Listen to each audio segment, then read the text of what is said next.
All right, family. Well, he said they were quick to write him off. He is not wrong. Several analysts, including us here at the stage on Speak, wrote him off. Shady, I appreciate your humility, but in case the viewers weren't watching last week, let's listen to just how much we did. Okay, well, go and do it. Yeah, go. Sure, why not? Shady, are the Nuggets more likely to get swept? Or are they more likely to win the series? Sweet. I was cocky. Why? Let's see, this is the problem now. Because they the Denver Nuggets, the defending champs. They get swept too. Just all this. I didn't know that. Oh, yeah, okay. Oh, that's what we doing? All right, look, I want all the producers know this, because I ain't know all that. I just said, yeah, they should swept. Y'all did all that, though? Cool. So from now on this show, any of y'all, don't be laughing. Any of y'all, I've been there. Any of y'all say something like that, I'm making them show it. I mean, did the producers do that, or did you do all that? Ooh, hella good. I'm saying, but I'm doing all this. Okay, I see what's going on. Cool. I'm with it. Y'all gonna do this to me? Jake. Hey, that boy said. I see what's going on. That boy said, sweet. I was very cocky with it, too. You were Shady, but riddle me this, 2-5, riddle me this. Are you shocked, big dog, that the Nuggets evened up the series? I'm shocked, I'm be honest. The way they played at home these two games against the Wolves compared to on the road, it's two different teams. No, Aaron Gordon's playing phenomenal, right? Shooting at a high clip, very efficient. He hasn't been doing that. He hasn't been shooting the three ball so easy. He hasn't been scoring that well. Yeah. He hasn't been doing that.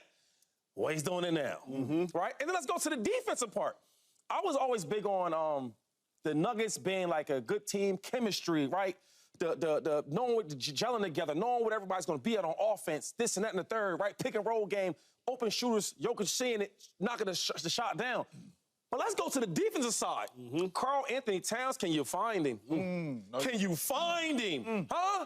He played so well in Denver. Yeah. You come back home and we can't find you? That's great defense. That's great defense. I got to give the Nuggets credit. The Nuggets are taking this thing back. Yeah. If you just look at how determined they looked, right? And they're not waiting. They're not pacing it. I watched the Lakers series against the Nuggets. They paced it. Yep. Okay, let's take our time. Let's do this, let's do that. Okay, fourth quarter, you're ready, let's go. When you watch this last game against them Timberwolves, no, from the get-go, from the tip of the ball to the end, they playing hard. Yeah. They had control of the game the whole time.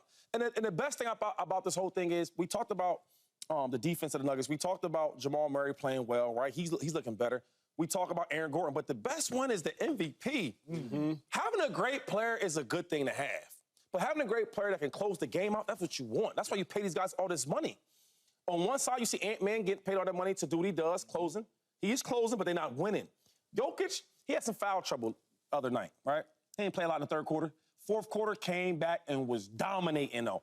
Put the game away, closed the show. So when you look at an MVP and you ask him why he won, why SGA didn't win, why Luka didn't win, this is why. Yeah. Because when your team needs you the most, you down 0-2, you go on the road to get the series back even, and then you close the game out? They couldn't stop me late in the game. If it was Anthony Towns or if it was Rudy, it didn't matter. Deepest player, it don't matter. Yeah. He was scoring at will. Yeah. Well said, Mount Rushmore. I'm shocked. Now, I'm not shocked that the Nuggets won a game. I thought the Nuggets would win a game. Yeah, two, right? But to even it out, I'm shocked. Because what the T-Wolves did in the first two games is something they could have been able to repeat. Right. Play defense. It's not as though they got lucky from the three ball. It's not like Gobert was hitting threes and McDaniels was hitting threes and Ant-Man was hitting threes. No. What the T-Wolves were doing in the first two games was holding the Nuggets to 89 points per game. That's true. You can do that at home. Yeah. We all know defense is about mentality. It's about energy. It is about effort. It is about a mindset. You can always do that when you want to do that. And I thought the T-Wolves would be able to do that consistently. I thought the Nuggets would get a game. But to even up the series, to go back and get two, there really was nothing that you could look at in the first two games in Denver and say, yeah, the Nuggets going to go win the next two. We assumed the Nuggets would win one. Now, a large part of our assumption that the Nuggets would win one is what Ant-Man said after game three. I didn't even show up. Yeah. I didn't bring my effort. I didn't bring my energy. Of course there's going to be a letdown. Right. You won game two without Defensive Player of the Year. So, of course, in your head, you're going to go back to Minnesota. Yeah, we can give one up, and we'll still be up 3-1, go back to Denver. We'll close it out in Denver, which is what so many of us here at the desk said would happen. But for the Nuggets to go get two, for Aaron Gordon to start 10 for 10, for Aaron Gordon to go 5 for 6 from three in his last 6 3-point attempts, for Aaron Gordon to average 20 points over the last two games, of course I'm shocked at that. Yeah. Jokic got in foul trouble like 2-5 was just talking about. I'm thinking to myself, T-Wolves, go capitalize. The game was running through Gordon. In what world? You're right. In what world are you running your offense through Aaron Gordon like he's a joker and they didn't miss a beat? So I was shocked at that. Shocked that the Nuggets won a game? Not at all. Shocked that the T-Wolves gave up 2 of them, both at home, after what we saw with our own eyes in Denver. Yeah, that to me was shocking. I can't do shocks because these are the defending champs. They are. And he is a 3-time MVP. And this is a really, really, really good roster, and they are really well coached. Good point. I am impressed with the Nuggets because not just how they played at home, but they didn't play their best in that first series against the Lakers. Now, they beat them convincingly, but they didn't play their best. That's why so many people argued the Lakers should have played better. And part of the reason why they fired their head coach, because it looks like the Lakers actually maybe should have given them a better series. But I really think it was more about how the Nuggets were playing. So what I'm impressed by is their ability to tap back into the championship pedigree that we know that they have. And for that man, that 3-time MVP, to show up and do what he does every single night, no matter what the situation is. What I think is really also very impressive is you can't slack at all for a second with them. And if you were confused about what I'm saying, just watch the ends of the second quarter. You go within 7. You're trying to catch up, trying to get some momentum throughout the entire game. Aaron Gordon's hitting everything. Everything is clicking for the Nuggets. Nobody's missing. And you finally shave it down from a 16-point lead to 7 points. And boom, 8-0 run in the final 20 seconds. 20 seconds. A little turnover. This should be nothing. At the half, we're going to go and sit down, take a little rest, get some electrolytes and maybe, a sandwich. Just chill for a second. That was crazy, though. 8-0 run in the final 20 seconds leads is back up to 15. Yeah. To me, that was really the killer. Like, yes, you had a second half to play, but you felt like you had built up some momentum. You got it down to 7 points. You go into the half, not winning, but feeling good, feeling like you can chip away at this. And then just like that, it's back in their hands. They go into the locker room feeling great, and that's how the rest of the game went. When the Nuggets are on, there's no one that can beat them. And that is why they're the champions last year, and that's why we thought they would be the champions this year. And going into the series, we didn't think that the Timberwolves had a chance. The Timberwolves are the ones that convinced us that they had a chance. Correct. Not anything else. The way that they played in those first 2 games convinced us. So I can't say that I'm shocked because that is a 3-time league MVP. They do have an excellent roster with a lot of great players who are playing really well. You have an absolute killer in Jamal Murray, a killer. Hurt, not hurt, whatever. The ball is in his hands and he's getting the basket and there's no time is ticking down, it doesn't matter. Joy, let me switch the S word from shocked to surprised. Because that killer Jamal Murray looked real pedestrian in games 1 and games 2. Real pedestrian. He looked real civil. He did not look like a killer at all. And I think the other thing that's fascinating, it's not like the Nuggets were playing bad in game 1 and 2. The T-Wolves were making them play bad. Correct. Yeah. So the reason I am shocked, and I'll taper it down, I'll sober it up a little bit, James, as we swing to the left side and say at least surprised, is the T-Wolves didn't just win games 1 and 2. They dominated game 1 and 2. And it wasn't luck. It was not luck. It was not McDaniels going for 50. You know what I'm saying? It wasn't Cat having 55. It was defense strapping them boys up. James, where did you settle? Shocked, surprised? What were you at all? All of them. Shocked and surprised because I didn't say it, but I was with Shady. You dominated on the road. And it was not no luck. It wasn't like, man, Ant had 60 or whatever. It wasn't luck. You dominated these boys with what you have been doing all year long and what you did to the Phoenix Suns. To take this thing back home and lose the way you lost. I mean, game 3, you lost by 20-plus points in game 3, where you really had the defending champs on the ropes. If you can get one of them games at home, you have these boys on the ropes. You let them dudes come in here and get 2 games. I did not think that was going to happen. You let them get 2 games. Now, y'all going back to Denver with no momentum. Off the ropes, champ. With zero momentum. And to go back to Denver with 0 momentum, they getting on that plane like the Wolves are like, let's just try to get this thing back home, you know what I'm saying? And let's try to get our game at home and turn this into a game 7 where you had them on the ropes to at least go back to Denver 3-1.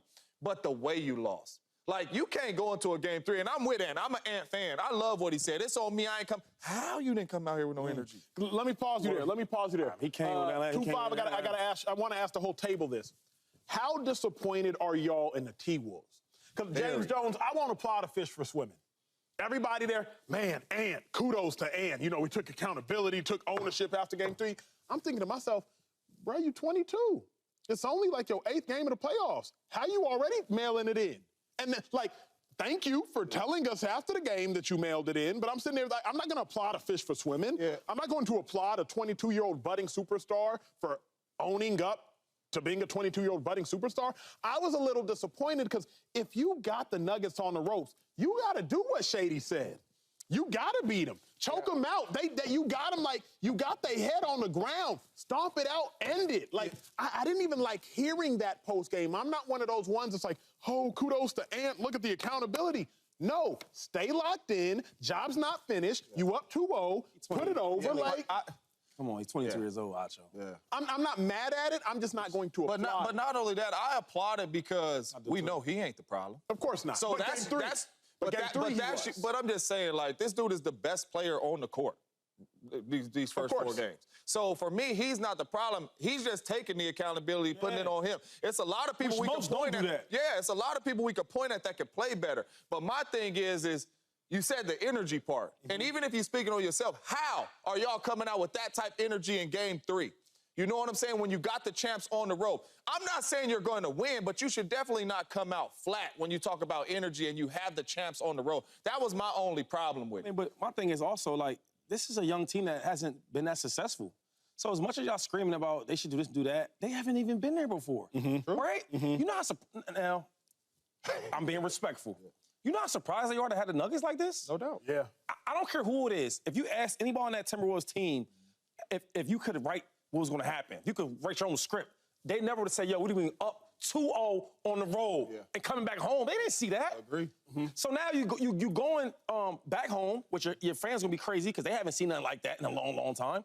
And then they're flat in Game 3. I think that Ant-Man, when he was saying he was flat, the energy was like, he was being real passive, right? He was letting everybody get the flow of the game, passing it, right? One-on-one, not pass it back. He wasn't really in the flow of it. If you watch this last game, he was in the flow of it. But here's my question, though, Joy, is like, you don't have that luxury. Professional athletes, unfortunately, you don't have that luxury to mail one in. Especially if you got the Nuggets on the ropes and by the grace of God and your effort, you beat them without Gobert at home, at their home, rather. Like, you don't have the luxury to mail one in. So when I hear that, I'm like, T-Wolves, you can't make that mistake. That is a fatal, fatal, fatal mistake because now the momentum swung. Now it's swung. Like now it's all Denver. So, like, Joy, were you disappointed or how disappointed in the fact that the T-Wolves did leave the door open? Yeah, I mean, Game 3 is the indictment of the Timberwolves because in this game, obviously, everything wasn't falling perfectly, but Ant had 44 points. He shot 62.5%. Game 4? Yeah. In Game 4, yeah. Like, he did what he was supposed to do. Like, at will, too. Yes, like, he needed some help. And the Nuggets, they got some help. Aaron Gordon, 11 of 12. He didn't miss until 4 minutes remaining in the game. That's more than help.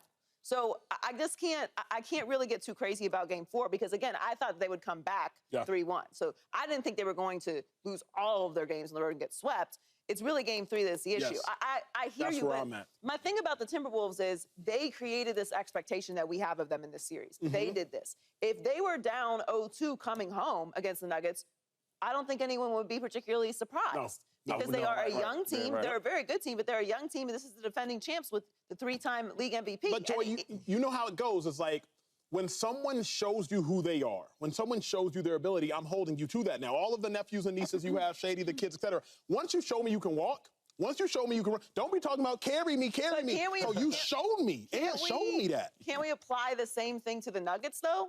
Like, yeah, Jamal Murray looked pedestrian. But we know Jamal Murray is not a pedestrian player. We know Aaron Gordon is not a basic player. We know Jokic can get in foul trouble, can play lousy for an entire game and show up for the last 3 minutes and ruin your night. So all the things that we fundamentally know about the Nuggets, we're like forgetting because we learned new things about the Timberwolves' capability. So I'm cool with that logic, but I just think we should also apply that to the Nuggets. This is a great team. I've been thinking about this all weekend. So now that it's Wait a second, Shady. Because this weekend you was busy. I mean, you was you. I, how busy was it? I'm saying, on your Instagram stories, you was having a good time. multitask. But he said he was thinking about it all weekend. I was. So I'm just wondering, like, how in the world were you thinking about this all I'm in the pool. weekend? I'm on the phone. You know, I'm always on the phone texting. How you feel about the game? I make a little bet on the side. You know, I'm doing So the whole weekend. Whole weekend, like I said, whole weekend. Wow. Can I finish? Yeah, go ahead. Okay. Whole weekend, I was thinking about this for a second. If you the Timberwolves, right? You showed it. I could beat you at your crib. I could dominate you at your crib. But then you show that we can't beat you at our crib. So going back there to Denver, is it more of a conference? Like, I could beat y'all here. Because I watched Ant-Man's press conference at the game, and he gave a lot of credit to the Nuggets, right? But he was like, yo, we cool with this. I like it like that. I like to be adversity. And I was thinking, like, is he saying that because they had no problem going to beat the champs at home twice? No question. You know what I mean? That's what I was like thinking. Or was it more of like, we gotta go back again? Can we get? That's interesting. I believe the T-Wolves think they can go back and get it. But I think it's kind of like what Slick Rick Bucher said last week. The Nuggets are very calculated. Yeah. They won a chip before. They know what it takes. Nuggets not giving their series up no more. Like the Nuggets, kind of like we said about the Lakers, they won their first 3, weren't playing great. Okay, we lost 1. It's over. I don't think the Nuggets intended on losing the first 2 at home. Obviously not. But now that they've evened it up, I don't think the Nuggets giving this series away. I don't see a world where I'm saying like close or like running it. Oh, I mean, Look, if we're lucky, we'll get a game 7. Right? If we're lucky. If we're lucky, we'll get a game 7. I would like to see some more game 7s. So personally, from a selfish perspective, let's make it a game 7. But really going to a game 7 with the Nuggets, and I don't want to lower the bar here, but coming into the series, if we can just time travel back to how we felt, tap into your feelings about how we felt about the Timberwolves going into this series. If they take it to a game 7 with the Nuggets, like that's a step in the right direction for this team. And now they don't want to hear that because they feel like they're capable. Because they were up 2-0. That's why I'm up 2-0. And I hear you, but that's the growth. Like, that's the growing pains of being a young team with budding superstars who are trying to figure out how it all gets together. That's why we hold champions in such high regard. It's hard to win a championship. It is. You're going to go through adversity. You're going to drop games. Like, that's how it goes. So I think I agree with you. The Nuggets aren't playing around. And clearly they're listening to the show. Thank you for watching. We appreciate the views. Can't say you don't listen. Subscribe here to get the latest from Speak, and go watch a few segments from our other shows on FS1.